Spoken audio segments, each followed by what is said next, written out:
Welcome to Electric Evolution with Liz Allan. This podcast is about the journey to a more sustainable future in order for us to be able to do our bit to achieve net zero.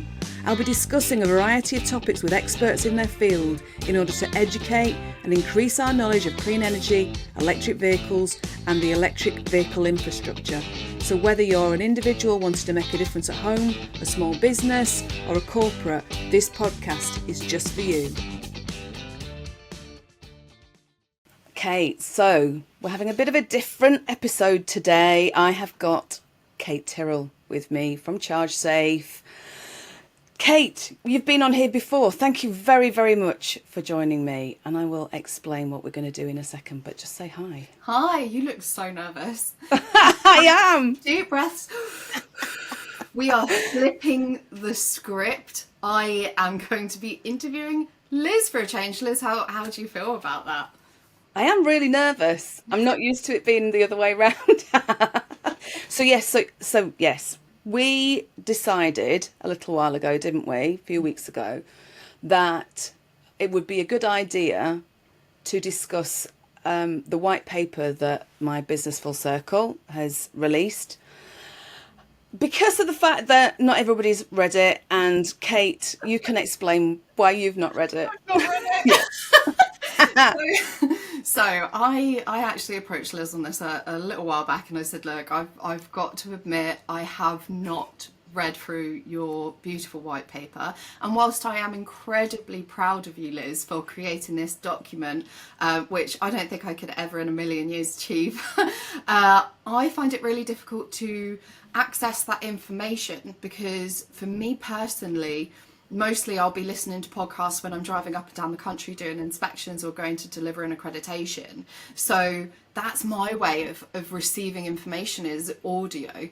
To sit down and take that time to read through this really beautifully put together document, I have to say, it's just not for me. And I thought, hey, if I'm thinking like this, maybe there's some other neurospicy people out there who's like, you know, I just need to hear it from someone dumbed down a little bit because there's a lot of jargon in there. There's some really very professional terms. And actually, if we want to get this information out to the masses, we just need to make it a little bit more accessible. So you very kindly agreed to let me interview you on this and to ask all the questions that I'm hoping that others might have on their mind about it too, if they've not read it, but they still want to engage with that information. So thank you so much for agreeing to this. But I mean, I said this on the podcast I recorded with Jess Shanahan. I'm also neurospicy. So actually writing something like that, and I suppose thinking about the neurospicy community. And when I say neurospicy, by the way, everybody watching and listening, I mean people who are on the spectrum of autism. Yeah. So actually there are quite a lot of us out there. You will not realise how many people I have spoken to in the last 18 months since I had my diagnosis. Yeah, there's a lot of us out there. So some people don't even realise themselves yet, do they, Liz, that they could be on the spectrum, but they might find that they're actually struggling with staying on task, focused on one particular thing. So I know that similarly to me, you get very distracted by a new shiny thing quite easily. You could be totally sideswiped onto a totally different project. So to focus on producing a white paper really is an incredible feat. So, you know, congratulations. Thank it has you. to be said. It's such a big task. And then it's reading it, which for me is a big task. So I know. And actually, so it's 35 pages long, and it could have been longer. It was one of those things that I'd never done before. I've seen white papers out there. In this sector, and they're a lot shorter, but my main thoughts about starting this was I just wanted to understand. So okay, I'm going to explain. It's called Plugging into the Future. The white paper came from my starting. I started a journey with driving an EV last year, and my background is in continuous improvement as well. And I'm going to stop you there. Go. Jump in straight away. when you say continuous improvement, can you just tell us all, as if nobody knows what continuous improvement actually means, what is your day-to-day role? What is continuous improvement? Okay, so my day-to-day role as Managing Director of Full Circle CI is business improvement consultant, and that basically means that I look at a business holistically, not just at one part of it. I look at it holistically, and the aim is to identify areas where they're struggling or their processes aren't quite working, or things that the customer experience has the knock-on effect is with the customer. Mm-hmm. So the idea is I identify those areas that need improving, and we work on what we call small changes. So it's called Kaizen, which is a number of people will have heard of probably, but Kaizen is a Japanese term and it means small incremental changes. So I don't work with massive big change. We've got to go from there to there and it's massive and it takes years. I am, because of my neurospicy brain as well, and I now realise this, I'm the kind of person that I like to help companies make those small changes that make a difference, not just to them, but to their customers.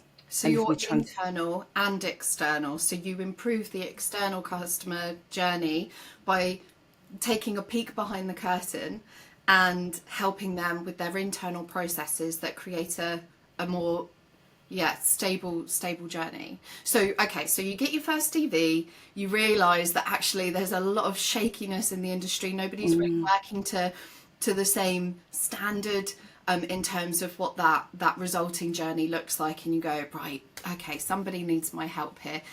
You produce this white paper. The white paper didn't produce itself, but there's so much more that goes into it. So can you just tell us what is this white paper? What did you want to achieve with it? And then we'll get into a bit more of that detail. Okay, I think I'd probably better tell you where it started. So I put a number of questions together for EV drivers to be able to understand whether they were experiencing the same things as me when I was actually going to charge our EV, because we've only got a small battery and I was driving quite a lot. So there were various things that were happening, and I'd heard a variety of people talking about all these different things, but I wanted to get something credible. I wanted to get something in place. So I wrote a survey on using Microsoft. I put it on the Women Drive Electric Facebook group, because, and I'll explain this, I actually was so unsure of what I was putting out there to start off with. I wanted to feel safe. Yeah. And I knew that if I put it straight on LinkedIn and it was crap, I wasn't intending for it to be crap. Yeah. But I knew that would be like, oh my God, my neurospicy brain finds rejection quite difficult. So I actually I trialed it there first, and we got about 75 ladies kind of filling this in. That's amazing. So I think the Women Drive Electric on Facebook, they just reached 4,000 members, which is amazing. Yeah. So to get 75 people engaged in one post is actually also quite a huge thing, isn't it? Because we're not all on Facebook at the same time, and these are normal women who've just gotten an EV or are EV curious, giving you their honest feedback. Totally. And it was really refreshing to actually see some of the the answers to some of the questions. So I was asking them about their different charging experiences. I gave them free text as well, because and this was the really, really interesting bit. I gave them free text to give me information about what their challenges have been. So there was loads, absolutely loads were coming back with all the challenges, and there were themes that were coming out of this as well. But also I asked them if there was one thing that you could improve in the charging experience, what would that be? And again, just so much really, really rich data and information. Yeah. So I put it into a spreadsheet. My son is a Google person. I am an Excel person, but I needed things changing into tables. I am a spreadsheet girl, but I'm not kind of like, I can't create, wonderful graphics and things, and pivot tables and all that kind of stuff. And that was James. So my son Good old James, who's James. nine. Well done. Yeah, well done, James. We sat here some nights at my desk going, I need you to transfer this into this thing, and I don't know how to do it. So it was one of those. Voice. Sorry. You're like an old lady. Oh, can you help me? I feel like an old lady sometimes. But anyway, so it was about translating that data into something tangible, Yeah.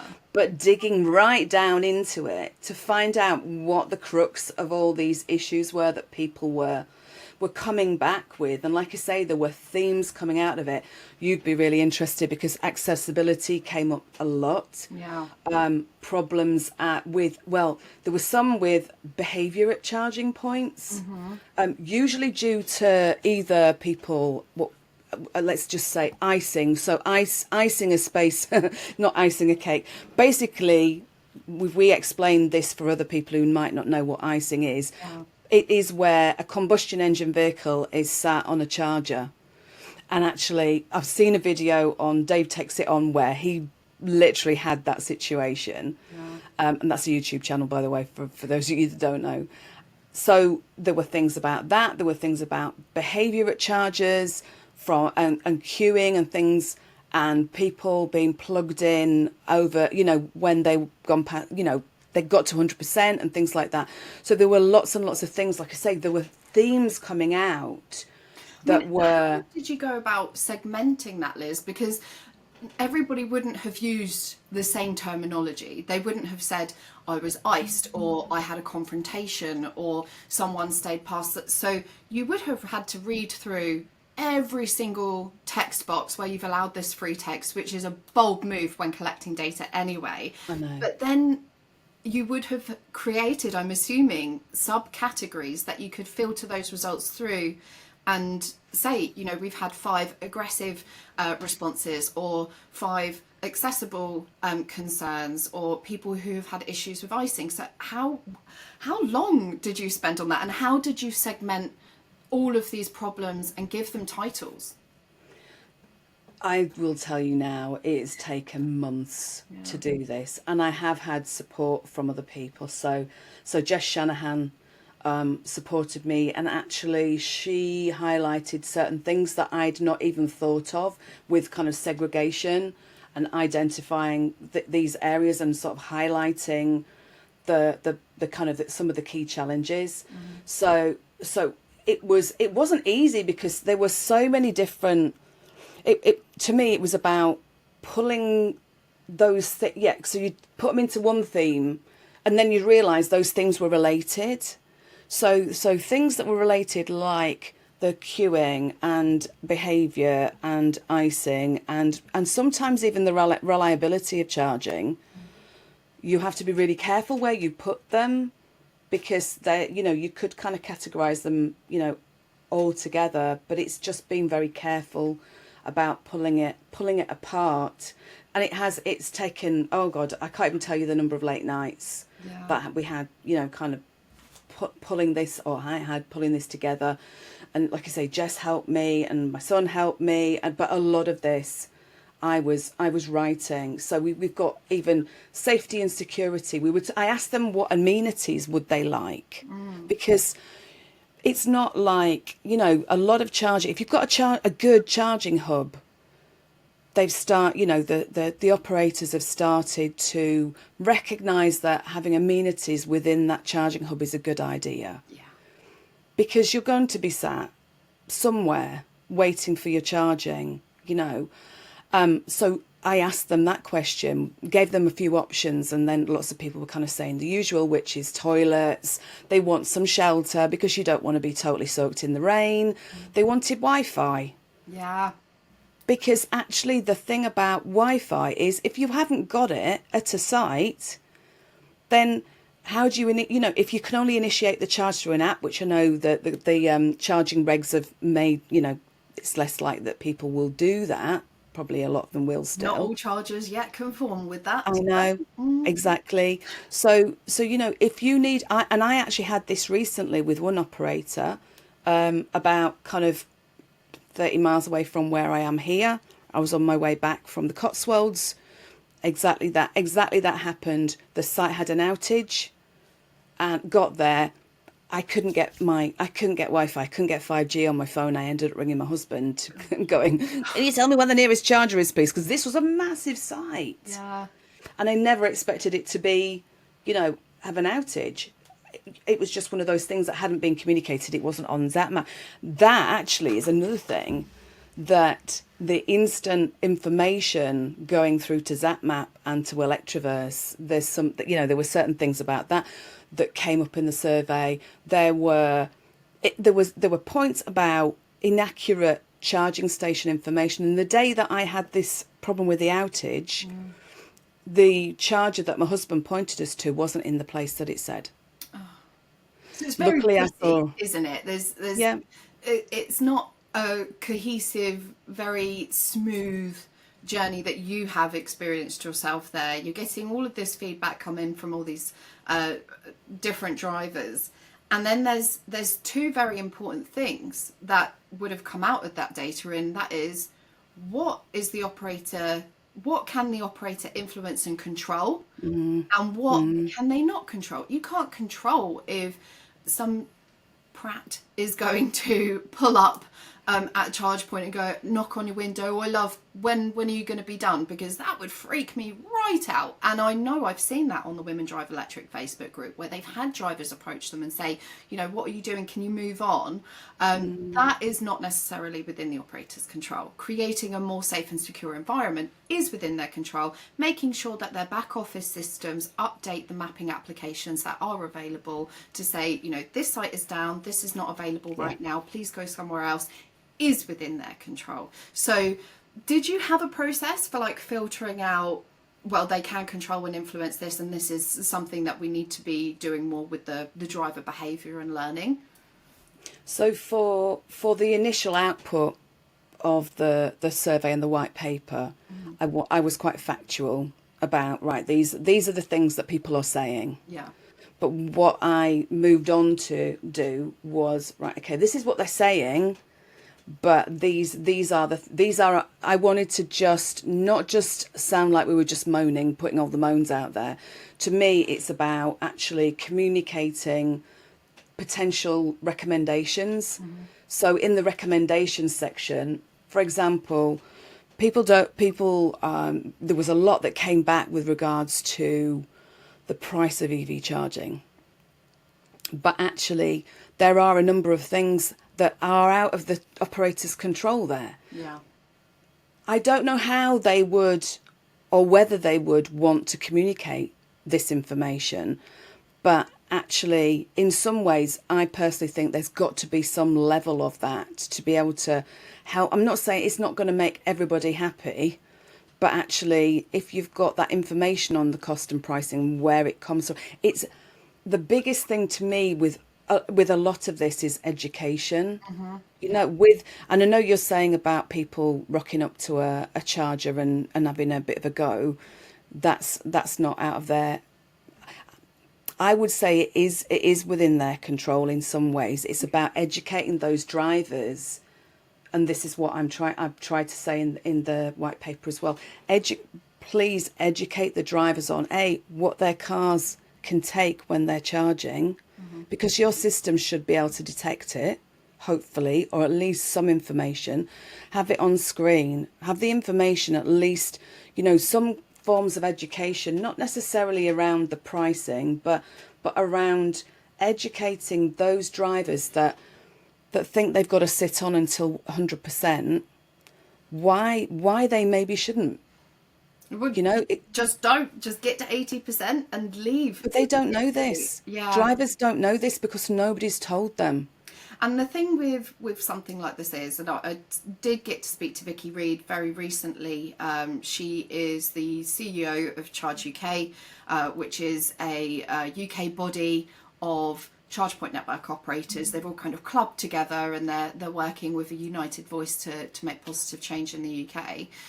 What I've said to her is, could you not just get everybody to put in a little bit of cash to create a streamlined marketing plan to go out to the drivers. So it doesn't matter, you know, if you're a larger charge point network operator or a smaller one, you put in the budget that fits your business size. That's all clubbed together. They go out with a big television, radio, social media campaign that says, hey, if you are EV curious or you're already driving an EV, this is the correct etiquette. If operators can actually do that and provide that element of marketing budget that goes with an education campaign, oh my God, I think that would make so much difference. And actually, we talked about, you know, kind of obvious. There's kind of Electric Vehicles UK now, which is launched.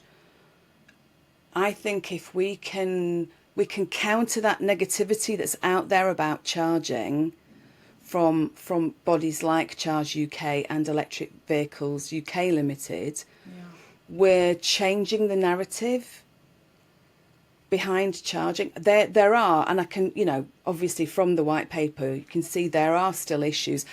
And I just want to kind of just go back a second and say what the charge point operators are actually doing is excellent. It's brilliant. Honestly, the network is growing massively, and there are some fantastic organisations out there. So I want to say thank you to all of you, because, you know, we need this. This is a new infrastructure. It's so important. But I'm very much about getting it right first time if you can. Yeah. And initially, what we had was, you don't know what you don't know. We were the chargers were going in, and you just didn't know, because there was no baseline for anything. No guidance, no standards. It was, you know, if you can acquire the land and you can build on it, get the right permissions. There was no template of what people were trying to deliver. They just wanted to be able to make sure that the charge point went in, that the branding was there, that you could plug in and you could go, and that was the bare minimum. And now we're just kind of evolving. And do you know what I am going to say is, I recently watched Victoria on Netflix, which was hugely educational for me, and not just because, you know, Prince Albert is an absolute hottie, but but actually what I didn't realise, and I must be so silly for not even knowing this, but the railway happened. So if you think about like the Industrial Revolution and then you know, the railway systems coming into place in Victorian times, which was, you know, what, 100, 200 years ago.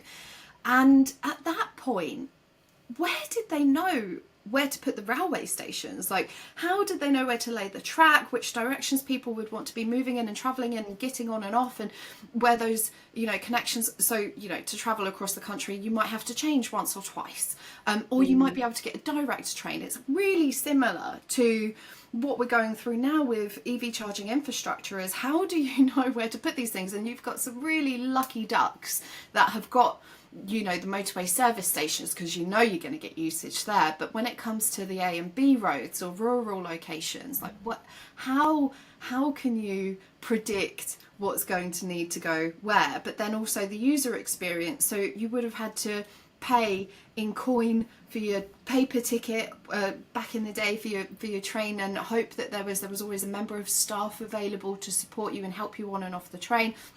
How did the train driver know when to open or shut the doors? I think, you know, do you remember those clicky doors that used to, I don't even know what happened on steam trains and stuff, but not that old, are you, love? On trains, I remember there being a door that you would click and you could put the window up and down. Yes. Carriages. Yeah. It was all, you know, smooth electric doors opening and closing. But at some point, somebody must have said, let's make this a better user experience. And what we've got now are learnings from historical, huge infrastructure changes that we can, you know, use to our benefit and just get to the best user experience quicker than over 100 years of what the railway was going through to create a not altogether reliable, let's be real, you know, National Rail could do that, but a more optimal user experience. What we're trying to do in our individual businesses, and what you've, you know, shone a light on with your white paper, is you could do this now and, you know, cut the crap and just get to ultimate user experience, bigger profits, you know, get a return on your investment tomorrow. Like, we don't have to be learning everything the hard way now. And actually, do you know what you've just made me think about? So when me and my husband used to live in Bourne End Avenue, Maidenhead, and there's quite a lot of unused railway line around there where they pulled it all up. Right. And if you think about as That's well expensive. Pardon? That's an expensive waste, isn't it? And also think about the petrol stations now. In Bourne End there was a little petrol station. It was a little independent one that closed down. Yeah. So just think about how many lines have been taken up since, and how many petrol stations have been removed since. I think originally we had like thousands and thousands of petrol stations use it on that infrastructure, and now we're down to, is it something like 9,000 petrol stations throughout the UK? It is about learning from those experiences, but we've now got geospatial data and information like that, and we've got information on roads, how many vehicles are actually travelling up and down a road on a daily basis. But it's about making sure that the infrastructure, and I know that the operators know this, it's got to be in as many places as we can. If you look at a lot of the rural towns, there's not loads of rural, charging in rural places. Michelle, who works with me in Full Circle, she's up in Amble in Northumberland, and actually there's not a lot of charging around there. There's a couple, so it's actually, it's that learning curve. But as you said, we've got this opportunity to change. I would say it's an opportunity to change driver behaviour for a start off. Yeah. Knowing that you don't always have to go to a motorway services. We're currently recording this just before Christmas. It's the week before Christmas. You know what's going to happen, Kate. Next week we'll hear something in the news. There'll be some negativity about people queuing in petrol stations at motorway services or something like that. Not petrol stations, at hubs. Where people, again, I've come back a bit, haven't I? Where people are complaining because they can't get on a charger. Whereas smart EV drivers will know at least 2 to 3 stations. So for me, I make a regular trip from the Cotswolds down to Chichester, which is where all my family are. I know if I stop at a certain motorway service station on the way around the Oxford area, that has become extremely popular with motorway travellers. However, if there's queues backing that one up, I will travel less than 10 miles down the A34 and get to the next one where they've got 2 separate operators, usually very quiet. I can grab a coffee, I can chill out in my car using a high power charger. There are options there. I always like to make sure by the time I've gotten to this certain Oxford motorway service station that I definitely have an extra 10 to 20 miles range just in case I need it. And that's because I've learnt the hard way. I don't have time to be sat around in a queue waiting, and I think that happened actually in October, half term, just a few months ago.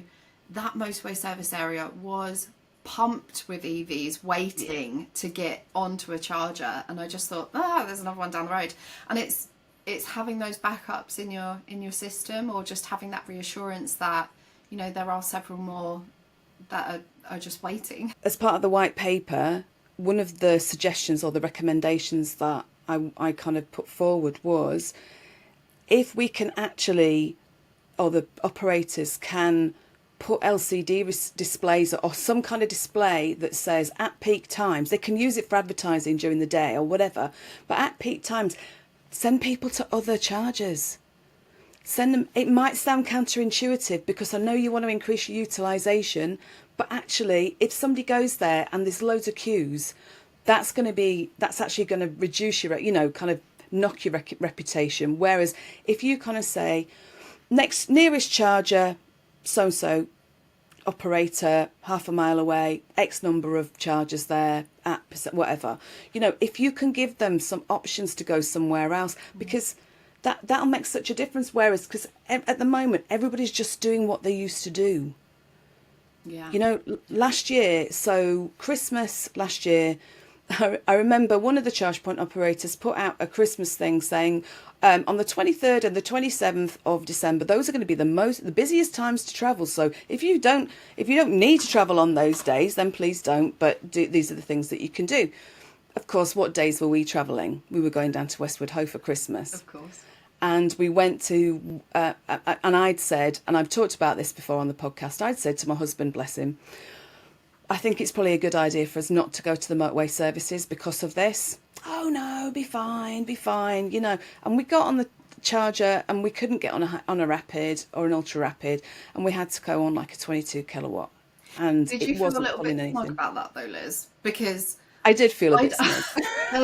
there is no greater sense of satisfaction that I can extract from my marriage like being right about stuff.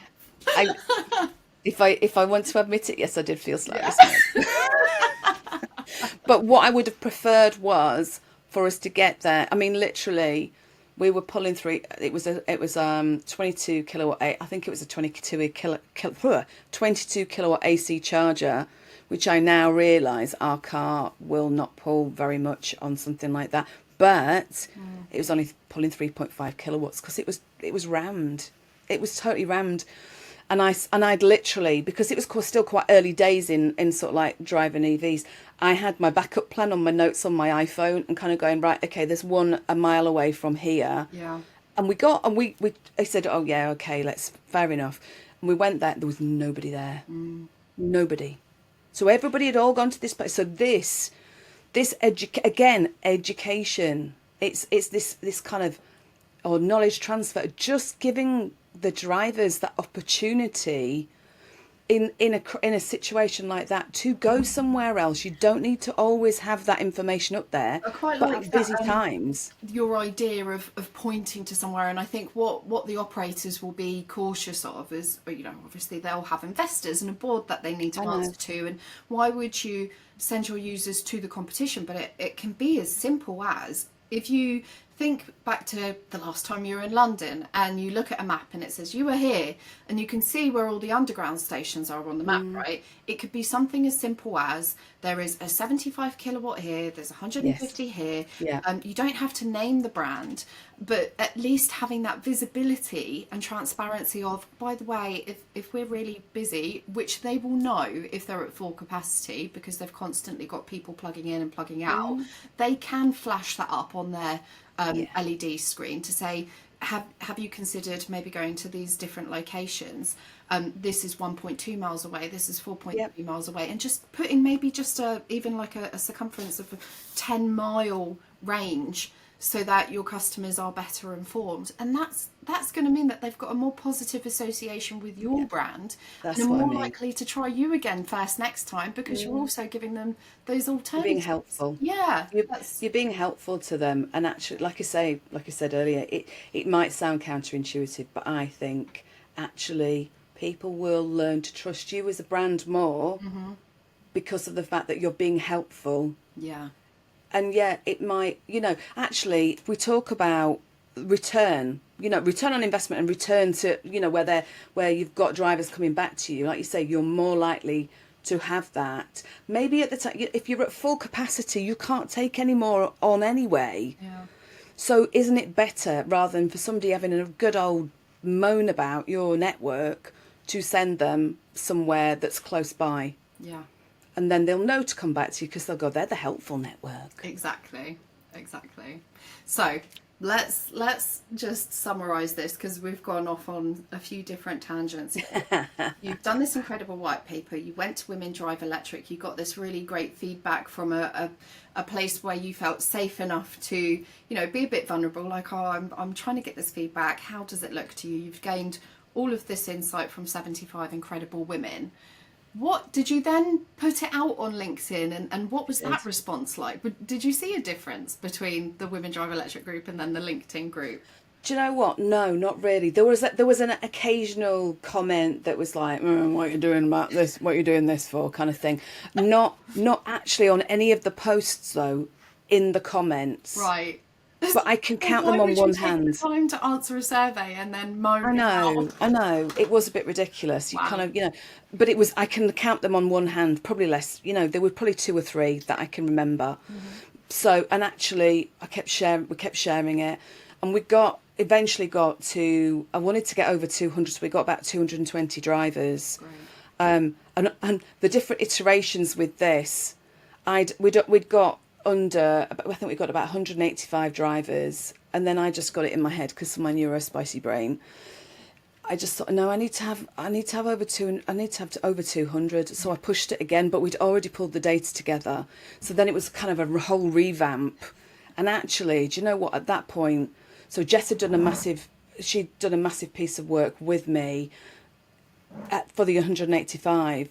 But then it doesn't sound many, but getting from 185 to 220, I then got really involved because of the fact that Jess had kind of given me that support and understanding. And I manually went through every piece of information and pulled out everything I needed into what kind of the different areas of the white paper. And as I was doing this, I was writing, right, okay, this is what they're saying. So I'll kind of say to you now, I asked them what the improvements, the driver improvements, what they wanted. The top one was user experience. They wanted a better user experience and convenience. That was about 20%, just over 20%. And then we kind of drilled down again. It was cost and pricing. But again, like I say, I think some of that it's relating to that education. There are some things that the operators can do to possibly look at bringing pricing down. Transparency is so important. Do you know how many times I've pulled up to a charge point and I don't know what I'm going to be paying until I've tapped my card? Sometimes I don't know what I'm paying at all. It might be on an app, but it could be subject to change. I really enjoy when I pull into somewhere, and I think Gloucester services do this, and you can see price per kilowatt hour as you're pulling around. Something so visual, so similar to a driver, like your petrol and diesel signs. Having that, it's not like a huge change for an EV driver because you're so used to seeing that. But actually, why are we squirreling away our prices? Why are we trying to hide the fact that we're charging extortionate pre-authorization fees? Some of you, please do ridiculous, better. Pre-authorization fees should be a standard across the board. There should be a maximum amount and a minimum amount, and £75, I'm sorry, is far too much, and you're just being greedy. That's ridiculous. I know that some operators will charge £1 just to make sure that your card is working and it's active, and then they'll charge you the rest at the end of your charge. There are some that charge maybe £45, then they'll deduct the difference and refund you instantly, but some operators will take up to 30 days to give you your money back. I have now been waiting almost 60 days to get my £45 pre-authorization fee back from an operator, which is really frustrating. Week before Christmas, that could have paid for all my vegetables. Thank you very much. So it's kind of like that pricing and transparency is something that we're so used to receiving as an ICE driver. Why aren't we doing that as EV drivers? And I don't care if you're 79 pence or 89 pence per kilowatt hour, but give me the choice to make a more informed decision about whether I'm going to charge with you or not, or at least understand if I've got enough money to get to 50% battery. You're making it more complicated by not being transparent. It's just silly. I know that there's some regular. If we look at the petrol stations, when you're actually using self-service at petrol stations, and it automatically comes up, doesn't it, with a £99 pre-auth on there, but then that comes back straight away. And I know that there's something to do with the banking side that actually isn't fully sorted yet, and I know that I think there's a lack of standardisation on the banking side. So, which I know a lot of the operators are currently looking at, and it's driving them mad as well in some cases. I know that Paythrough did a white paper. I contributed to that earlier on this year, and that was looking around transactions and the way that we make our payments and things like pre-authorization policies and etc. However, I do think that this is one that Charge UK really need to be taking the lead on and going to the House of Lords or whatever and saying, you know, we need legislation similar to that the petrol forecourts are allowed to take, you know, up to £99, but they don't take it. They just authorise it. Just holds it, transaction in the background, but they're not physically removing that amount of money from your bank account, and then it comes back instantly, and it protects the brands, because I appreciate, you know, that some people might charge and then run away knowing that they only put £1 on it, but that is really rare. So the operators need better protections in place to secure their own profit margins, I guess. We need to be moving quicker as an industry to enforce such legislation coming out to protect those businesses. But in terms of advertising the price, you know, that's a really simple change. Absolutely. And actually, another part of the white paper that came out was, and I totally agree with this because this totally sits with my improvement background, is standardisation. And we're talking about standardisation across a multitude of areas of charging. So we talked about it before we were recording, and I always talk about the initiation dance.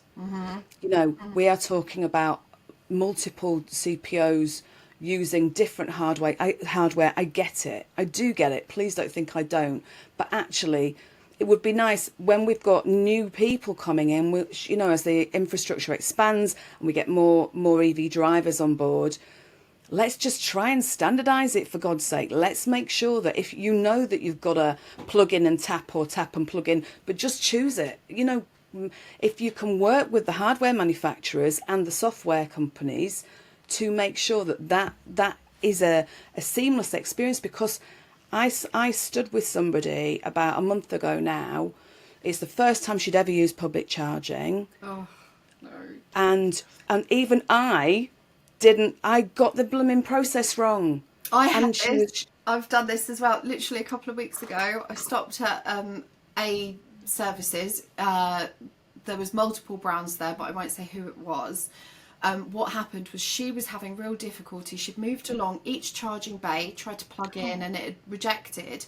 Oh, she was no. on the final one, and I kind of get out of my car and I'm like, "Hi, can I help you? Are you okay?" Because she looked really perplexed, and I couldn't do it. I called the customer service support line, and he's like, "Are there any doors or windows open on the vehicle at the point that you put the plug into the vehicle?" And I'm like, "What is this madness?" So she's had to make sure all of her windows are up. She's shut the car door, and I said, "I'm sorry, but once the charger's initialized, she's going to have to open the door again anyway. Is that going to interrupt the charging?" No, it's just sometimes the charger isn't happy if there's a door open at the point that you're trying to create that communication. I'm like, this is madness. Can we not all just make sure you plug in, you tap your card, fine, done.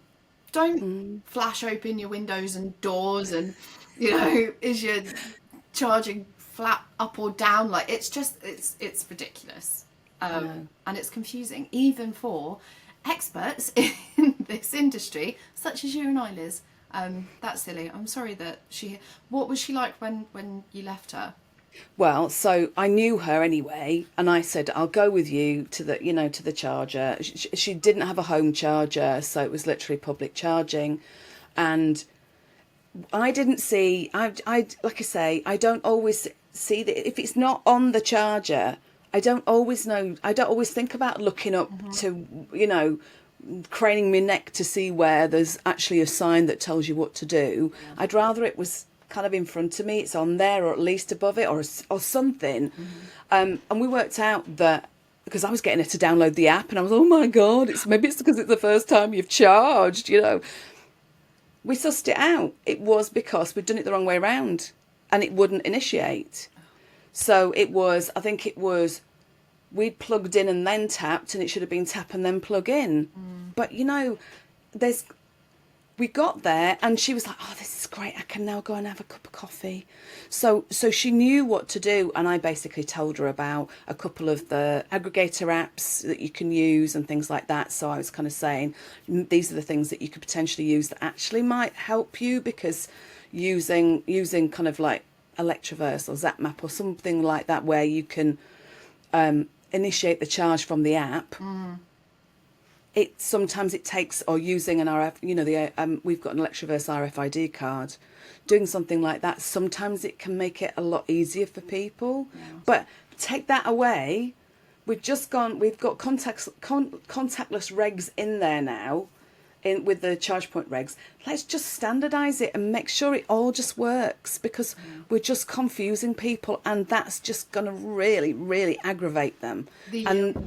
What I would It say, just, sorry, Liz. it just builds up that negativity, doesn't it? Yeah. It really does. It does, and that's why, so simplifying that process, how easy it is to understand what you need to do, like the 1, 2, 3 step to plug in and initiate your charge, is actually a ChargeSafe inspection point of criteria. So we do look at that, because for us, having signage or having really clear instructions is critical, and also making sure that there are visuals to support that. Yeah. So I'm sure that you would have seen, and it definitely spun me out, my very first charge experience was the do I go CHAdeMO or CCS, and it was only by visually checking what my plug was doing and what was, I don't know what this is. I mean, like, it's like, oh, which plug do I need?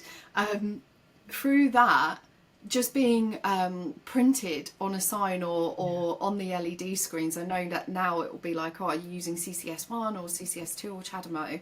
That visual was really simple and helpful.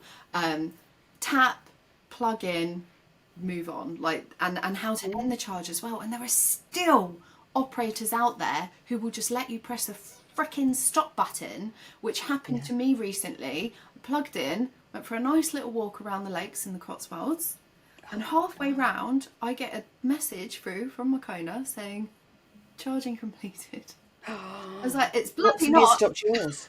Yeah, someone had stopped my charge at 20%. I was like, no, I've plugged in, I'm taking my dog for a lovely little walk, fully expecting to get back when it was at 80%. And I couldn't believe it. And why are we not saying, you know, you have to retap the payment method, because only the driver's going to be able to do that. Oh, it made me so cross, Liz. Anyway, right. I was going to say, I have had a really, really good experience though in the last week, and this is an operator I've used twice now. Brilliant LED, the display was fantastic. It's split screen to tell you this is the right hand side, use that one, if it's the left one, and it tells you as you're initiating, right, I need to do this. It's visual, it shows you step by step how to actually plug in, how to do it, how to get it, get the charge initiated. There was a young lad opposite where I was, and I could tell that he didn't know what he was doing, but he managed it because it was that step by step experience, and that's what we need. I was on my own, it was great. It just, and in fact I put a video on, and we put it on, I recorded a video and we put it on LinkedIn, just to say this was such a really, really seamless experience. I mean, the toilets were a bit crap because there was one women's loo in a whole block, and it just had a code on the door, and it didn't tell you where to go to find the women's loo, so I ended up going in the men's, but there was nobody else there. And it's a new block, and I was like, oh God, whatever, but the charging experience itself was really, really seamless. So it's this kind of stuff, and actually looking at accessibility.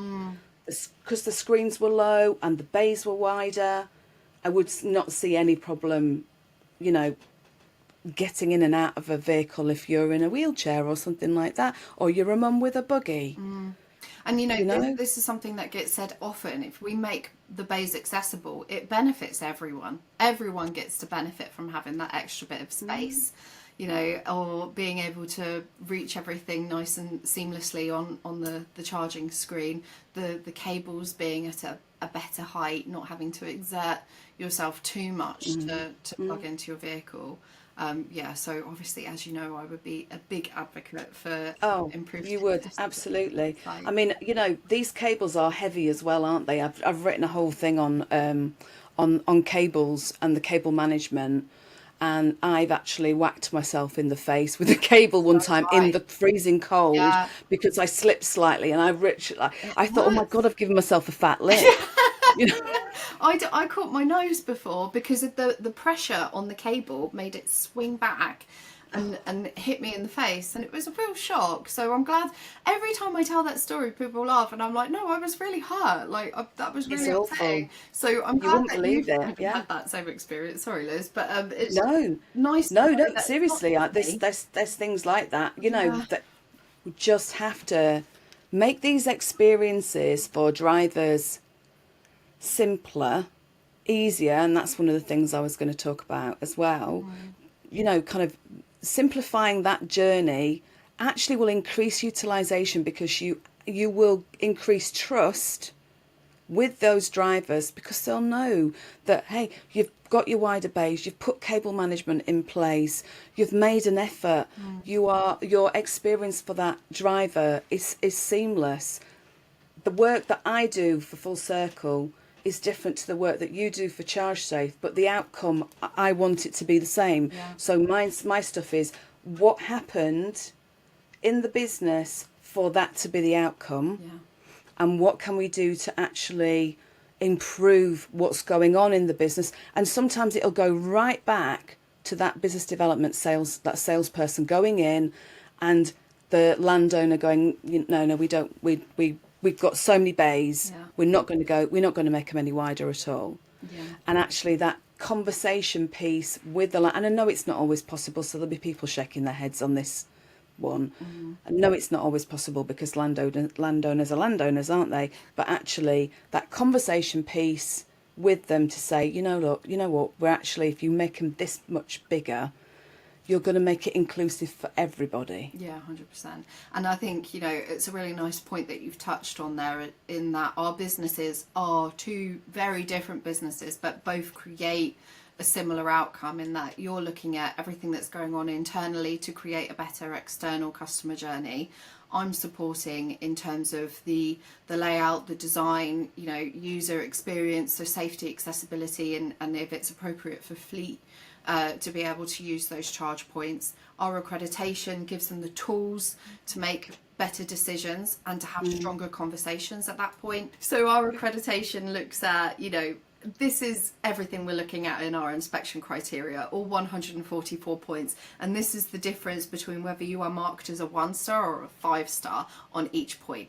And I think you kind of see like a light bulb go off when you're delivering the accreditation, and you've got project managers in the room, and site acquisition managers, and project managers, and the sales people, and the marketing team, and they're like, okay, that makes so much sense, because I'm here to support you guys, and the best thing that I can do is give you as much of that knowledge so that you feel more confident when you're having these conversations at site acquisition stage, to say, hey, did you know about the Equality Act and what that's going to mean for you as the person acquiring, the site. You are actually legally responsible for ensuring that this is accessible. And this is what ChargeSafe recommends. And for you, you're kind of in the background going, well, yeah, so who's making these decisions? Where is this coming from? And why are they making these decisions why are you making these specifically? decisions? And what are those What's happened, and how can we improve it? Yeah, exactly. So we're just complimenting each other the whole way, aren't we, Liz? We do. In fact, and actually there is something that we haven't touched on yet, and I wanted to bring this up, and it's customer service, or customer support, and user feedback. So that came up as a theme constantly during the white paper, and I did ask the question. I said, what's your overall satisfaction with customer support? Now, there was quite a high level of people said that they were satisfied, but then we still had nearly kind of 35% of people that weren't necessarily happy with customer support that they were receiving if they had a problem at a charger. And some of it that was coming back was basically saying it was the person on the other end of the phone that couldn't advise them, or didn't advise them properly. The system had already said, for example, one guy had said to me I needed to do a reset, but they were saying, no, you've got to go to a different charger. That's staff training, really, isn't it? That's what it comes down to, is how well trained are your staff? How knowledgeable are they? I've had some ridiculous experiences, and the one that made me the most angry is when I called an operator. It was the phone number that was available on the bollard, because it was one of those street lighting situations, and it was also on their app because I was trying to initiate the charge via the app. So I knew they were one and the same telephone number, called the telephone number, was told we don't take calls for them anymore. Oh God.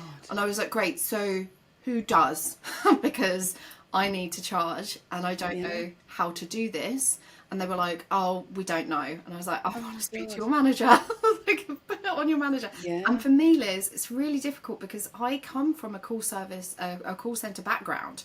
I used to run call centres for luxury brands all the way to utilities and beauty products. So I am well versed in excellence in customer service, and if you don't have an answer, you put your caller on hold, you go find a bloody answer. And I was just like, someone's got to know who I can call. And they were like, oh, you know, we've stopped their contract, we're not taking calls for them anymore. Oh, how unprofessional is that? And I'm like, that's ridiculous. So why at the point where you are exchanging contracts with one call centre to another are you not ensuring that there's a seamless handover, which is where you would come in with Full Circle and say, you know, there has to be a seamless transition from one provider to the next, and the next lot that are going to be taking those calls, whether they're internal or an external contracted provider, must be fully trained in every solution to every particular problem. And if it's something that hasn't been seen before, you know, we're incredibly sorry, this is something that we haven't actually come up against before. We're going to log it, get a technician out to visit. In the meantime, this is where you can go. You know, just that explanation, signposting, showing understanding, you know, it's so simple. And a lot of these providers, I mean, fair play, they're probably not call centre specialists, but if you're going to outsource that, make sure you get a very good quality provider, or bring the operation in-house. You know, have a team of technicians available to take those calls when they're not out and about in the field, maybe, because they're going to know. They might need a little bit of polish if they're your typical engineers, but I'm the same. I'm the same as you. Yeah. Yeah. I'm my background, original background is customer service. Yeah. You know, and I would say that's been ingrained in me. It's like that. You know, kind of. The phone shouldn't ring for any longer than two rings. Yes. And that I am that kind of person. Same. You know, and I've been at the other end. So I worked in service, in kind of like a service background. So, and I was working in car parking equipment, I've worked with car parking equipment and various other things. So I know how a service operations works. I know same as you, I know what good customer service looks and sounds like. And actually, I was one of those, and again, it's probably because of my neurospicy brain, but the companies that I worked for, if I was working on the service support side, I'd always go and find out what it looked like, how it worked, to be able to explain to that person on the phone, okay, so this what's happening, blah, blah, blah. Okay, so what possibly you could do is this, or da-da-da-da-da, and giving them that full support. But I made sure I knew, and this is what I would say, and I've written something again about this recently. If you've got people, if you're a CPO, if you're a charge point operator, and you have got people who are working with you who don't drive EVs and they don't understand that charging experience, please, you know, if you're running customer support, you know, or even if you've got it outsourced to a third party, make sure that third party has actually trained their staff in, you know, they've taken them out in EVs and they know what the charging experience is like. Because otherwise, how can you give a good service without knowing that? There's limited information that you can take. And the other thing I would also say, if you are outsourcing, or even if you're doing this in-house, make sure that you're running regular reports about those customer support calls that you've got. Follow the themes, pull out some FAQs that if you need to share with the team, make sure that information is available, and you know that your team will. So you're using the data to find out what people are asking. You're building, you know, kind of your frequently asked questions, and making sure that you're training your team to be able to answer those questions, whether you're in-house or outsourcing. And I do have a question about outsourcing. There are some really good outsourcing companies, but also it's about right, okay, you're paying this outsourcing company. How much will it cost you? And is it worth it being in-house? Because actually bringing it in-house, it's all under your control then. Internal I know it's teams, 24/7. you know, the value of the level of experience of your product, having that as an internal function, I think is invaluable. It has to be done. I understand that smaller businesses might want to outsource that because of operationally, you know, it's just impossible, or even to offer a 24/7 service. You might want to do something where you use an overseas client in order to ensure that you're getting that, you know, 24-hour clock coverage. But I think, and I know that we discussed this very briefly before we started recording, and actually something that I thought was a bloody good idea is we were both a part of the EV rally earlier on this year. Women Drive Electric, the winning team, by the way, in the peak there. We loved it. The really interesting thing that I witnessed over that week was one of the teams, OVO, they swapped their team members out every day. That new members of that team had a day experience on the EV rally, and it must have been chaotic just to organise that, but what a fantastic experience. And I think even taking a leaf out of their book, you know, send your new team members out as part of their induction for a day trip, long distance, send them in a car, in, you know, teams of 2 to 4, whatever, pop them in a company EV, let them go and let them experience and troubleshoot their own way to and from that site. Because that experience, you really can't replicate that in an office environment. You have to go through the stresses of not knowing if you've used the right payment method, if you've picked the right charger. I mean, the first charger I ever used was 22 kilowatt. And you can't expect to leave within 40 minutes on a 22. So, you know, I think that's really important, being able to take them out of that business. When you're working with these companies, Liz, is that something that you recommend? Is that something that has changed, in fact, since doing this white paper? Is that something you've now built into your I guess, your toolkit? Well, the education piece. I suppose it depends what area they're actually looking at, but yeah, actually, I am now totally advocating to get people, you know, get their teams in, as you're saying, you know, put them in a vehicle. If you've got them, put them in a vehicle. If they're on the phones, put them in a vehicle. Just get them out there. So yeah, it depends. Like I say, it depends what we're looking at to what we're, you know, the advice that I'd be giving. But if it's to do with customer support and they're wanting to bring it in-house, or because that's the other thing, it's about looking at the financial, like you said, financial implication behind bringing it in-house. Sometimes, like you say, so the trade-off between having it outsourced and in-house could be your reputation. Yeah, which is really important.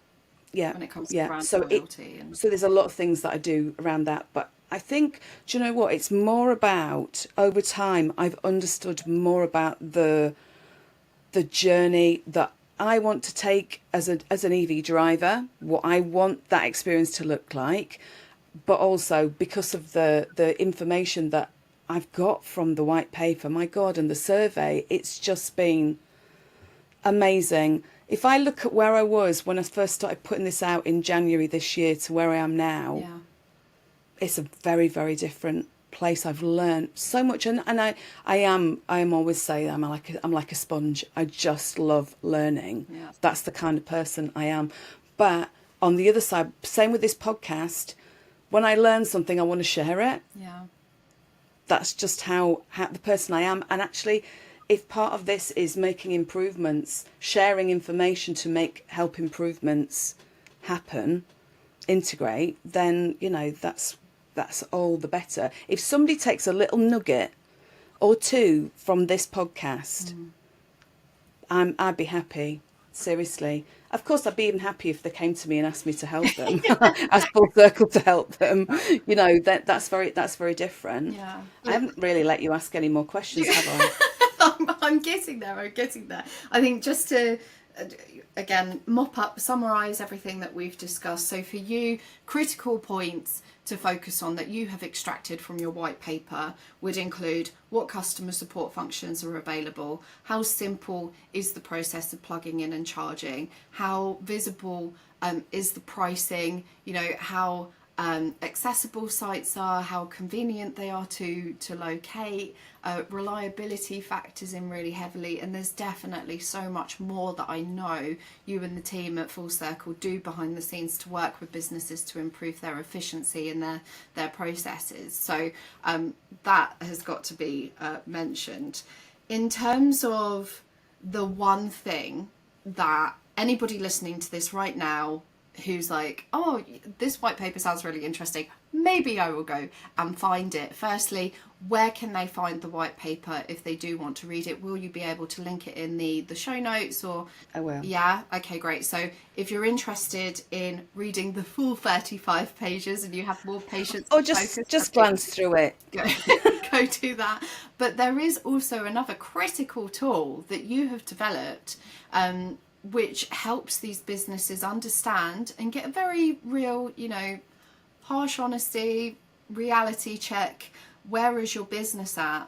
What is this incredible invention that you've made, Liz? Tell us all about it. Bless you. So we've got a diagnostic called Charge Up Your Success. So it was developed specifically for charge point operators. Mm-hmm.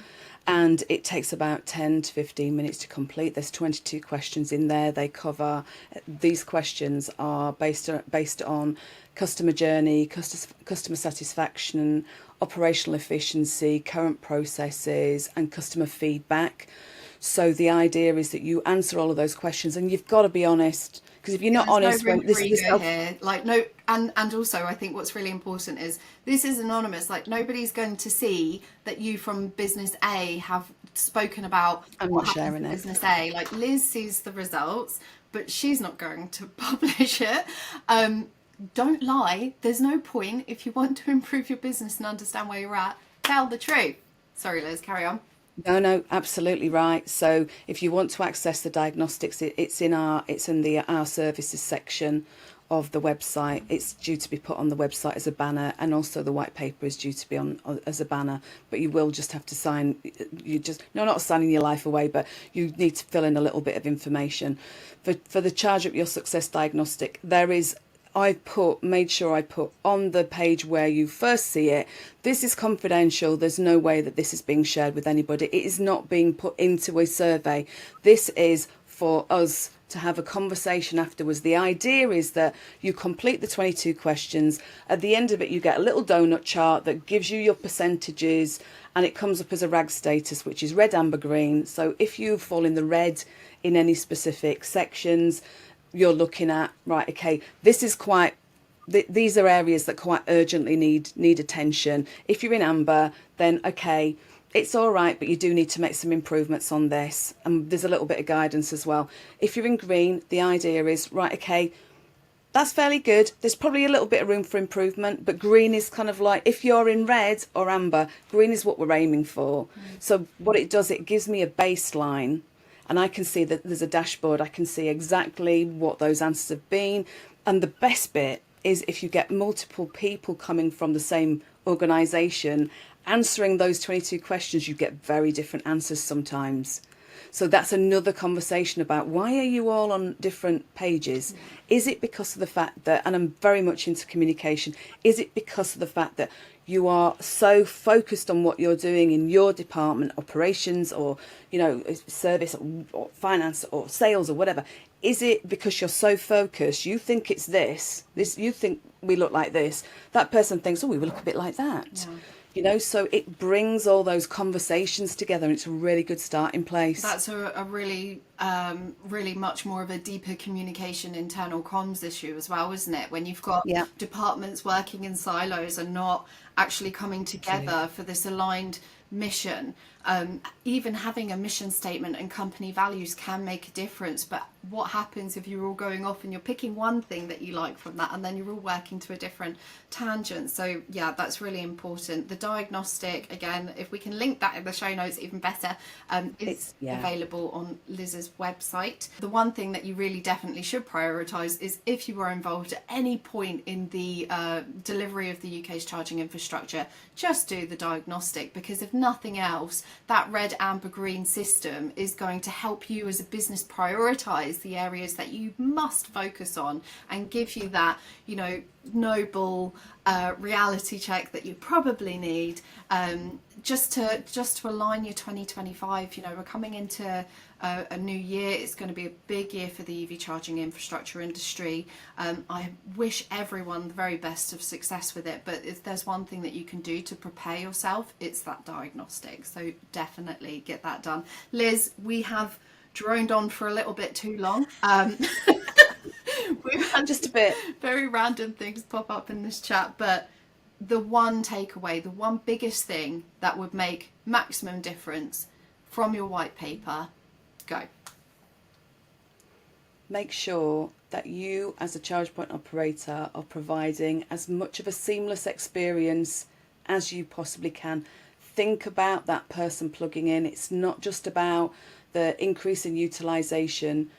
You won't get utilisation if you don't actually engage with those people who are plugging in and make sure that you're giving them the service that they need. As we increase the number of EVs in the UK and the number of drivers, you've got to do this. Really got to do this. Think of the driver, work with the drivers, and work. If you want to come to me and work with Full Circle, that's what we do. We will actually help you to get there, to prioritise and make those incremental changes to get where you need to be, because it's so important. Let's get rid of some of that negativity by building trust with the drivers. Fantastic. Thank you so much, Liz. I know you've done some incredible work with this white paper, with your podcast. You're always at a networking event. We can't get rid of you. So yeah, sorry. Your experience is incredibly valuable. The continuous improvement, you know, bringing that into a whole new industry really just shows that you must be an expert, because it takes a real expert to apply themselves to different markets, but carrying that same very foundation of tools to create that positive change. So I adore you, as you know. Thank you so much for having me on and letting me be the I've loved it. Actually, I was very nervous at first. I will say that again, but it's been great. And yes, we've kind of covered a lot of different things, and I hope that actually the experiences that Kate and I have been talking about have resonated with some of you watching and listening, because we're doing, you know, the infrastructure's doing pretty well, but we can make it really, really good. We can make it seamless. We can make it brilliant. And I am such a passionate advocate of this sector and decarbonisation in general. I want to do this for the right reasons. I'm not full of bull. Yeah. I'm really not. And you're not. And you are doing fantastic work with ChargeSafe as well, Kate. So if you've not engaged with Kate already, please do. And let's pull all of this together to make it inclusive for everybody and make it seamless. That's what I'd like to end on. Fab. What a nice way to end it, Liz. Thank you so much. Well, listen, to everybody, obviously we've talked a lot about the situation in charging. I think if you can share this, I always say this now, if you can share this, if you can subscribe to YouTube, if you download it or make comments on our posts on LinkedIn or wherever we share it everywhere, please do. Let's get the word out there. Let's talk about it. These subjects, there's a lot of negativity around variety of different subjects. Let's get the truth out there. I sound like something off the X-Files now, don't I? Get your tinfoil hat, Liz. But listen, on that note, thank you for listening and watching. Thanks to Kate. It's been a wonderful experience. I really, really appreciate your time, my darling. Thank you. And to everybody else, see you later. Thank you for watching Electric Evolution. I really love bringing you these weekly conversations about sustainability, renewables, and building a cleaner future together. If you're passionate about positive change, please like, subscribe and share with others who also care about these topics. You can also download our white paper, Plugging into the Future, at fullcircleci.co.uk and join the discussion on improving sustainable transport, or email me at liz@fullcircleci.co.uk. Thanks for watching. Bye.